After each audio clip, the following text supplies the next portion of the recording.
So you probably can't really tell just by looking at me, but I suffer from a very painful affliction, internalized misogyny.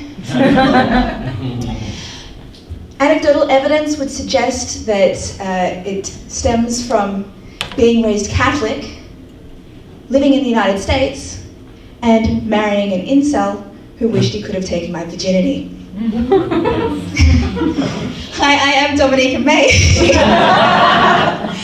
And I haven't had a new sexual partner since 2016 because my affliction has meant that I don't want to up my body count. You know, it's sad. This has left me feeling very horny, with the only outlets being masturbation or hooking up with my exes, which has happened more times than I'd like to admit to. But I have since decided that I'm no longer going to do the whole hooking up with exes thing, because this affliction has led me to, you know, go back to my Catholic roots, and it doesn't want me to have sex without it being someone who wants to marry me now. And unfortunately, as great as the sex was, none of my exes wanted to do that. So sad. So I think that means that I'm just going to be celibate now until I get my virginity back when I die, and am reincarnated in a new body. That's why I'm dressed as an angel, because I'm hoping it'll happen very soon. Anyone here use TikTok? Couple of you. I only signed up for it at the end of last year. And when I discovered that it has a setting that allows you to see if anyone has viewed your profile, I thought, sweet!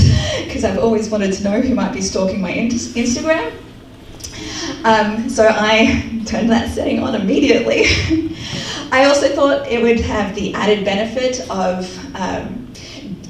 making it harder for me to try and check in on my most recent ex's TikTok profile.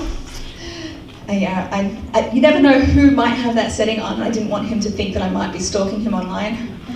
Secretly, I was hoping to find his name in my list of people who had viewed my profile. Look, I'm so careful with this setting that when I wanted to block my ex-husband, I turned that setting off just to go to his profile to block him and then turn it back on again, because I didn't want him to think that I was looking at his profile. Didn't want him to get a notification. So you can probably imagine my panic when yesterday, as I was scrolling through the list of suggested accounts to follow, I accidentally clicked on my most recent ex's profile. Fuck. I clicked that button immediately. I didn't have the chance to have a look at any of his profile. Nothing came up, but I realized that the damage had probably already been done. God, TikTok had probably sent him a notification that I looked at his profile, right? Look, after months of me actually not stalking him anywhere online, I thought, oh God, he's probably in his bedroom now looking, haha, she still wants me. I was like, fuck. Okay, so I did what any normal person would do in that situation. I immediately turned that setting off. So if he did get the notification and clicked on it, my name wouldn't actually be in that list, right? Whew, crisis averted. No, just kidding. I actually died of embarrassment. And that is the real reason I look like an angel right now. Because I am actually dead. Thank you. I hope you've enjoyed my vulnerable sharing. If you have, then I hope you go check out my YouTube channel, where I have a weekly live stream show called Real Talk with a Vulnerable Angel and Friends. My social media handle on YouTube, Instagram, and TikTok is @Dominica Creates. Thank you. It's been lovely.